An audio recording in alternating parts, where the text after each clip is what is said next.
Hello everyone, how are you doing? This is MD Tech here with another quick tutorial. In today's tutorial, I'm going to show you how to hopefully resolve if you're unable to turn off sticky keys on your Windows 10 or Windows 11 computer.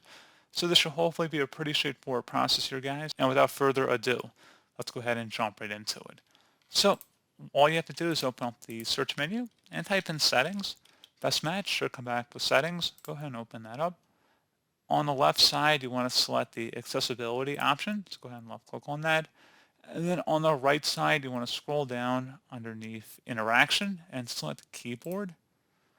There should be a sticky key entry in here. So if you want to turn that off, just make sure this toggles the off position. Otherwise, you can turn it on if you would rather have sticky keys turned on.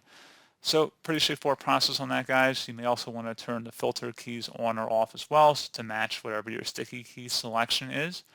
So you probably also want to do the same thing for the toggle keys down here as well. You probably want all three of them to be the same. Now, I can't speak to everyone because obviously they give you three different customizable options here. So you have to do what's in your personal preference, but for the purpose of this tutorial, the first option here is what is relevant, the sticky key entry. So that's one way. Something else you can try here as well, if you have an FN key on your keyboard or a num lock, N-U-M lock key, you might want to try tapping that one time and see if that turns the sticky keys off. So you might have to cycle through that just as an additional option to explore. And that's pretty much it.